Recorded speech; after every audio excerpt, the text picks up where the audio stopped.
Well, hey everybody, it's Hudson. We're here in Death Valley. I'm with my good buddy Rick Lepage, who publishes Complete Digital Photography and runs that website. It's definitely a place you should check out at completedigitalphotography.com. And Rick and I have been running a 5-day workshop here in Death Valley. We've had every kind of weather imaginable. And for this approach in the scene, Rick brought his brand new A7R3. I've got my brand new Nikon Z6. And we've both been kind of handing them back and forth, using them through the workshop. So we're going to do a little test of continuous autofocus tracking, because that's kind of a little controversial subject, particularly with the Nikon cameras. And we're just going to kind of see what our impressions of that are. And Rick comes at it from a person who's not done a whole bunch of sports and action photography, but is interested in it. And I've done a fair bit of wildlife and sports and action. So we'll kind of come at it from two different perspectives. And we'll do some tests here out near the sand dunes at Stovepipe Wells.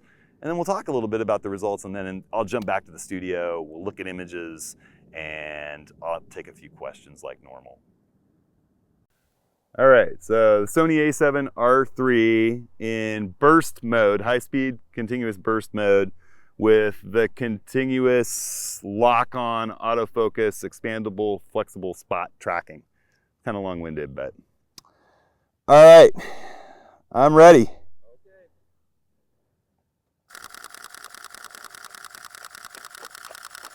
All right, and then let's do a quick left to right. Here it goes, left to right. Okay, all right, let's do it. Ready? Yep.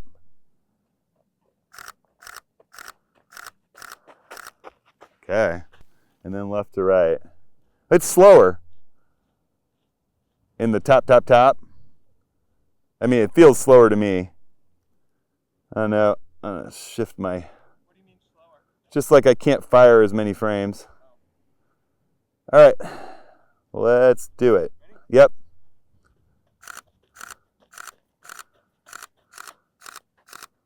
Nice.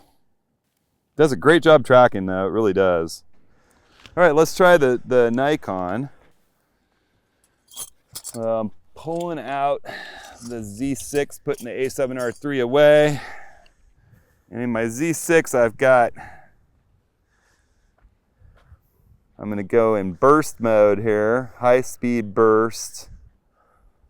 And we're gonna set up with, we are in continuous autofocus mode with lock-on tracking.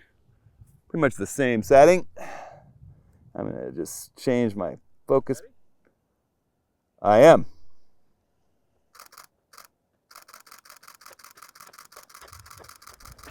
All right. And then we're gonna do left to right.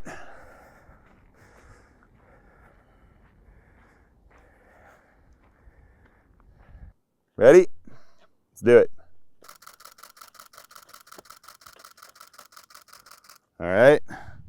And now we'll do the same thing with tap, tap, tap. So I'm gonna come out of the high-speed burst mode, leave the autofocus settings the same with the lock-on tracking, continuous, and I'm just gonna take single frame, sort of semi-automatic style, let's call it. All right, I'm ready.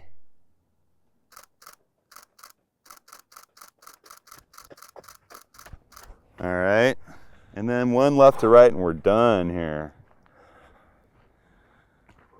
I think we're finally kind of got this thing dialed. As we build a slight racetrack here to the side of Stovepipe Wells. All right, man, let's do it.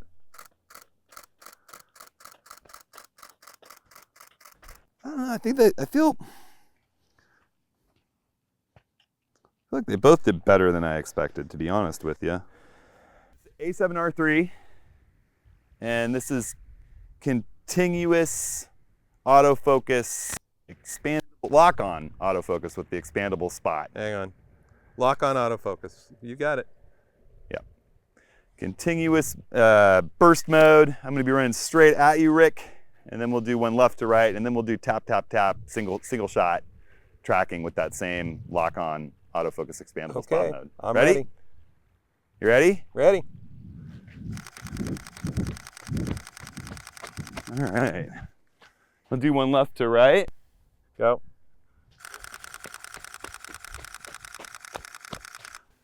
We'll do the same exact thing, but you switch to single servo mode. You're just gonna tap, tap, tap, sort of semi-automatic instead of a burst mode.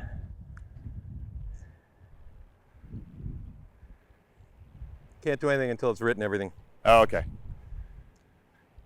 Well, there's one thing. I like the XQD cards. Well, yeah. And I'm doing an SD1. I mean, I don't know if it would be. Yeah. No, I know. So, it's an older SD card. You ready? Ready? Go. Okay, here we go.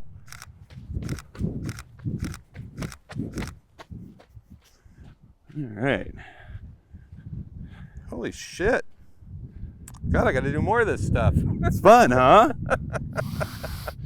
Action is a ton of fun. All right, you ready? Let's get on the same. There we go. Ready? Go.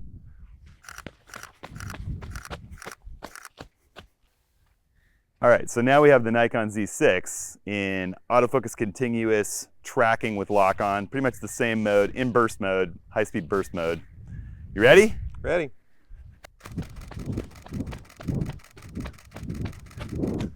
All right, and then let's do left to right. We ready? Ready? All right, so now we have the Nikon Z6 with single servo, we're gonna say, or a single shot. It's gonna be tap, tap, tap. You ready? Ready.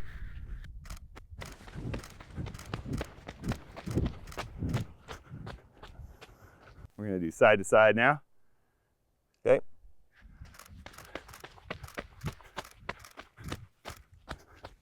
So Rick and I have been futzing around with our latest cameras. He's got the A7R3, and I've got the Nikon Z6, which is pretty much identical to the Z7. The Z7 has some more autofocus points and a bigger sensor.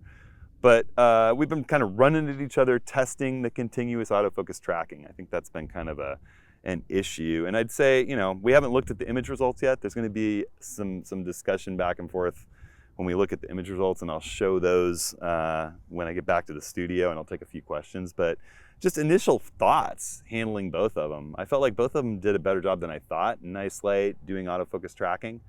I'd agree with that. And I think maybe the Nikon just, you know, you get used to it. I'm so used to the SLR's autofocus system that maybe, you know, it just takes a little time to get a bit more used to the way that these mirrorless are handling.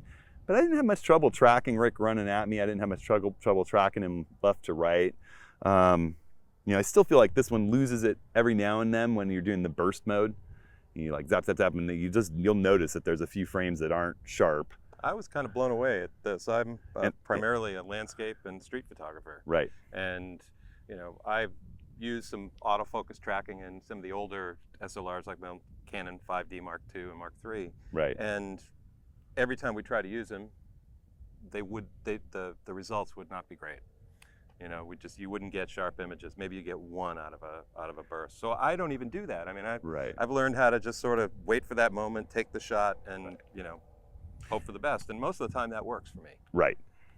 But, and you know, I come at it from a little different perspective. I've shot sports and action and wildlife a lot with SLRs, and when you kind of get that handling of particularly, I don't know, for me with the Nikon SLRs, I've had a great experience with just having every single frame in burst modes of, you know, 10 frames a second where they're all razor and the action's happening fast. And so I felt, you know, wow, this thing doesn't do as well in burst, but it does really well tap, tap, tap. Now, using your Sony, I was pretty blown away with the lock-on tracking. Yeah. Both the way the info display keeps that bracketed square around your subject and it just stays with it, and it didn't seem to lose too many frames. I want to look at what it resulted in. It's fast, it was easy to track, it was really easy to use. I'd say it's easier to use than learning to use a DSLR by a long shot. Now, you know, a pro sports photographer or wildlife photographer is probably still, I don't know, I'd say I still have this feeling that my D500 and my D850 can track action a little bit faster and just be a little more precise with it, but it takes some know-how. Yeah, you know, I'd agree with that. And I think that the Z6 it's not as slick with tracking action in the burst mode, or you know, I mean, it doesn't give you that representation like the Sony does, where you know you're tracking it because you've got that ring around your subject, that square little rectangle saying this is what I'm tracking and I've got it and locked on. but it did a fine job. And in the single shot mode, I don't feel like it really loses anything at all. No, it was really easy to handle that camera. Yeah. I mean, I've played with it a couple times, but you know, this was the first time to sort of really sit there and shoot with it, and I loved it. I mean, it feels so comfortable in your hand. It's kind of neat because Rick and I have been running this 5-day workshop here in Death Valley, and we've had every kind of weather. We've had, you know, beautiful, clear Milky Way night in the dunes, and we've had a gorgeous, colorful sunrise at Zabriskie Point, and we've been kind of all over, been shooting in low light.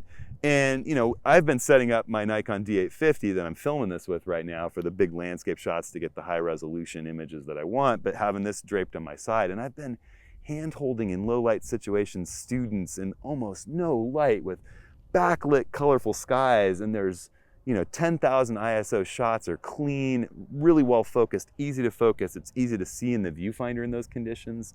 And you know, we've both been able to use each other's cameras. I think the viewfinder in the A7R III, I think it's in the A9 too. Yep. And the viewfinder in the Nikon Z cameras is just a really, really wonderful experience. I've held off. I just got the A7R III, and I've held off for a while because I was sort of waiting to see what was coming next. But my A7R II is getting kind of long in the tooth at this point, a little bit crazy. Right. You know, Right. I got things falling off, and so this was my first big trip with the A7R III, and the viewfinder just made all the difference for me. Yeah. I mean, it's crazy how good it is. I've been a long time DSLR holdout, and I'll tell you that unless I'm making a high resolution image or I need that really accurate autofocus tracking and burst mode for some fast action, and I know how to do it with the DSLR, this is the camera that's in my hand. It's a joy to use. In my, you know, coming from Nikon, everything on this camera feels like it's in the right spot. There's a few buttons that have moved off the left side, but they integrated them in a spot that makes sense and it's easy to reach with my thumb. You know, I have my small gripes with this, and I'm going to do a kind of a long-term test review where I really talk about a few of those and some things Nikon could fix in firmware that I hope that they do. But all in all, I absolutely love the experience, and I love the viewfinder, and I love using it in low light, and I love the way this camera feels in my hand. The Sony is a magnificent tool. It's really, really getting to be a precision instrument. I get a little frustrated with the menus sometimes, how deep you have to delve into them. And it feels like I can only really get 2 fingers on the grip instead of all 3 comfortably, whereas this one fits my hand a little bit better. For me, I would say ergonomically, I much preferred the feel of the Nikon in my hand to the Sony. Yeah. I mean, I've been using the Sony Mirrorless since they came out with the first A7, and I love it. I can't imagine ever going away from it. But in the end, I mean, that's a little bit more manageable camera in the hand, but it's not so much so that. And I'd say from trading back and forth, maybe in low light, if you're set up doing landscape in low light, it has a little better viewfinder performance with noise in low light conditions with the Nikon. Yeah. But they're both really good. Yeah. I mean, it's there now. Yeah. Yeah. Yep. So cool. All All right. Well, we'll look at the images, and you know, I'll kind of look at both of those and do a little post review when I get back to Portland. I got a 2-day drive through some stormy weather in the Sierras, and it should be fun. I think I'm gonna get some barbecue on the way. Yes, you should. But Death Valley's been amazing. This was a really fun workshop, and Rick, it's always great. You got it, man. All right, so 2 days, a long driving up along the east side of the Sierras and crossing over through some really rough weather on the Willamette Pass. And I'm back home in my Portland, Oregon studio, a lot colder than Death Valley. But I got all those images imported into my Lightroom Classic CC catalog on my big Mac Pro back there. I've exported some pretty high resolution JPEGs, so we can go through and analyze sharpness on each of the images that Rick and I shot out there in the field. So I'm gonna jump over, go through that process on the Mac Pro, and then I'll come back and talk a little bit about the results. All right, so we shot all of these images with essentially the same focal length. The Sony had a 55 1.8 lens, the Nikon had a 50 1.8 lens, and we adjusted that to match for exposure, basically 100 ISO at f3.5 in this bright light. That kept a really nice fast shutter speed, you know, about 2,000th of a second, so we could be absolutely sure that motion blur wasn't influencing this at all. And what I'm going to do, I'm just going to run through the A7R 3 images first, with first the ones I photographed of Rick, then the ones he did of me, and then I'll run through the Z6 images, and we'll just take a look. And what I've done is I've exported JPEGs that are 3,000 pixels wide to just kind of, it definitely will give us enough detail at a one-to-one view that we can see whether things are sharp or not. So let's run through the A7R III. This will be in the burst mode with the autofocus tracking, nice and sharp. I'm actually, having run through these once, I'm really impressed with the tracking from the A7R III. Maybe that's just a tiny bit soft, but not very. And these, it's just very impressive. I mean, talk about nailing it throughout the burst right up to when he gets extremely close, it kind of loses it just a little bit. You know, but that's a pretty big transition there. Here's the left to right, also doing a really nice job. Nice and sharp throughout the burst. Yeah, you know, that's definitely better than I thought I was expecting for it to do. And really easy to control too. You know, it's got a really nice symbol that shows that it's tracking with this kind of illuminated green rectangle around your subject. Here are the ones taken a frame by frame. I was a little surprised in single fire mode how much time it took in between frames with the A7R III. It was just a little bit less responsive. I felt like I wasn't as able to just pick out the shot that I wanted to capture by tapping the button. There was a little bit of a lag in between frames. But again, you know, it's doing a fine job here keeping the subject sharp, even if I wasn't able to quite dial it in as well as I wanted. And here are the images that Rick photographed of me, sort of running at him. Again, we're still zoomed into 100%. That one's off a little bit. That one's off a little bit. But these are nice and sharp as I'm coming in. Definitely lost me there for just a little bit of a second in the burst mode. And again, it's losing me right as I get into close range. I'm certainly not beyond the close focus range of that 55mm lens here. You know, if you zoom out, I should definitely be able to be in focus. It's losing me as I get right up close to the camera. Although it had my hair there in that final shot, it caught me again. And here's the left to right in burst mode, keeping me nice and sharp. Yep. Not really a missed frame there. Here's the sort of semi-automatic mode, the tap, tap, tap. Nice and sharp. Side to side. That one's, it's not bad. Pretty darn good. So the A7R III has definitely got a nicely refined autofocus tracking system, and you know, rivaling the DSLRs, and you know, by all rights, a little bit easier to use for someone who's just getting into photographing motion. I would say that the autofocus system on it is easier to activate and use than a traditional DSLR. That nice, you know, digital readout that shows that you're tracking with the subject highlighted, pretty darn cool. Here we are with the Z6. I'm photographing Rick, and this is in the burst mode. And what I find is, you know, it'll do a series of shots, rapid fire, keeping everything in focus. Then all of a sudden it'll lose it, and there it's losing it, and it loses it for a couple, 3 frames, and then catches again. So that lost 4 frames in a row there. Once it catches again, it starts tracking, and you know, nice up and close there. But we lost 4 frames right in the middle there, where it just lost the subject doing a little hunting and seeking. And here's the side to side in burst mode, nice and sharp for the first 4. Then the 5th frame, out of focus, back in focus, in focus, in focus, in focus, out of focus, in focus, in focus, out of focus. So definitely, you know, spotty in the burst mode with its tracking.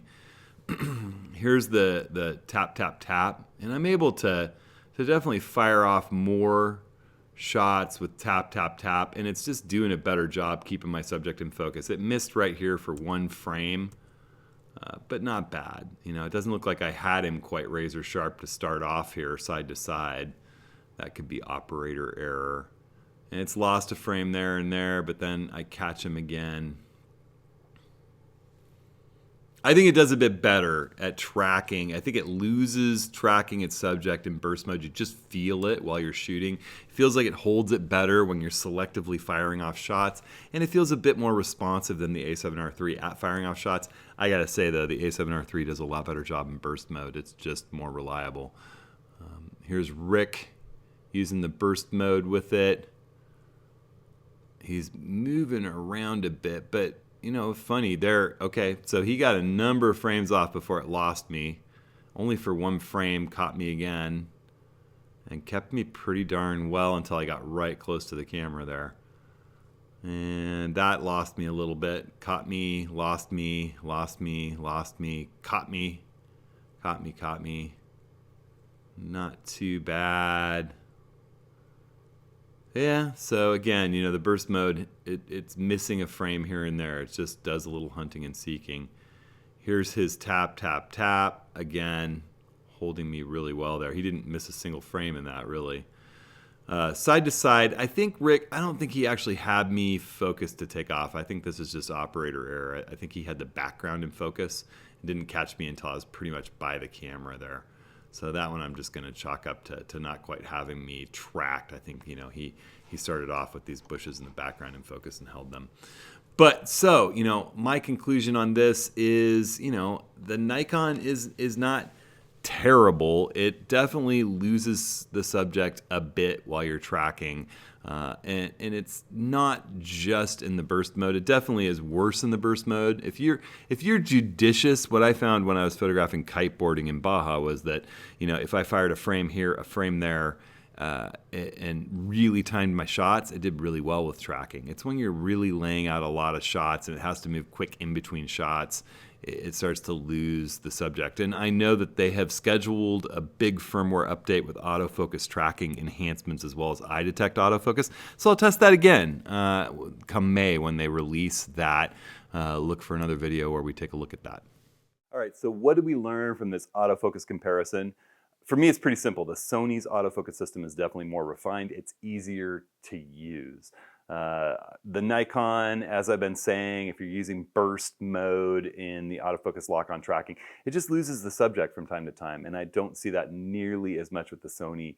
It's more of a rock-solid tracking system, particularly in burst mode. I think you can get great action shots with the Nikon, but you're going to want to not rely on that burst mode so much. For me, you know, it depends on what you're going to use the camera for. For me, I love the way that the Nikon feels in my hand. I like its viewfinder a little bit better. I love its menu layout. I find myself less inclined to accidentally bump and change settings because the buttons are so close and put together. And I've used it in some really rough conditions, and I can testify to the fact that blowing sand, blowing water, it's really well weather and dust sealed. I think it's just a little bit better made. But you know, the Sony, if it's your all-in-one camera, you're buying one body to do it all, and you really like sports and action, I'd look at the A9 or the A7R3. That tracking mode that it has is really easy to use. You can tell visually that you've got the target locked on, and it tracks really well and holds its subject better. Now, Nikon's going to be coming out with a firmware update in May. As soon as I get that, I will let you know how it improves. It's supposed to improve autofocus tracking, just what we're talking about, as well as adding eye detect autofocus, which will be really nice.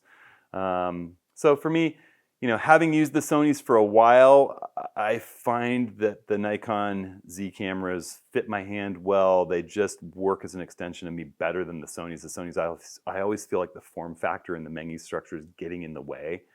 Even after using them for years, the Nikon, you know, I'm a longtime Nikon user, just feels right to me.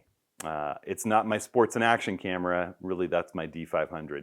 And you know, I still feel that the D500, the D850, the D5 have better autofocus systems than anything mirrorless right now. But I shouldn't say that because I haven't put one head-to-head against the Sony A9, the top dog Sony sports and action camera. But I'm going to get a chance to do that in just a couple of weeks. I'm heading for a workshop in Charleston, South Carolina. One of my favorite repeat workshop attendees is bringing his Sony A9. We're going to be shooting birds at the South Carolina Raptor Rehabilitation Center, birds in flight. And I think we'll trade back and forth a little bit, and maybe I'll try to update you with a kind of head-to-head with the Nikon D500 and the A9. And another good friend of mine that's helping me teach that workshop, David Archer, is going to have his Nikon D5, so we can compare all three of those cameras, some top guns. for their autofocus tracking and burst mode. Anywho, so before I sign off, I want to take a couple of questions. One question I've gotten a lot since I did my latest video on how to set up a fluid head on either your center column tripod or your bowl set, bowl top legs with a spider with a bowl, is, isn't there some alternative to the really expensive tall Gitzo bowl legs that I use? And up until just a couple of weeks ago, the answer I have to give you is no, but that is no longer true. I've got a brand new set of legs I'm going to do a video about, look for it next week, that's really exciting. They're about half the price of the Gitzos. They're almost as tall, they're almost as light, and half the price. And they come with a whole bunch of accessories that the Gitzo doesn't, and they're just the perfect thing to set up your fluid head on. So look for that next week. I also want to give a shout out to Kirit, who schooled me on the use of Apple D or Control D if you're a PC user to deselect the entire grid of images if you have them selected. Kirit was watching me go through some gymnastics to deselect a whole set of images in my culling video last week, and pointed out aptly, or actually week before last, and pointed out that just simply hitting Apple D or Control D will deselect everything. And it's one of the things I've always said, that when you're teaching, your students wind up teaching you so much back. And this is something I probably should have known years ago, but I've always had my little workaround where I just Control click or Apple click a single image, click it again to deselect everything else. This is a much simpler keyboard shortcut. So thanks so much for pointing that out to me in an email. Anybody else has questions or comments, you know where to send them. I'm easy to reach. We'll see you next week.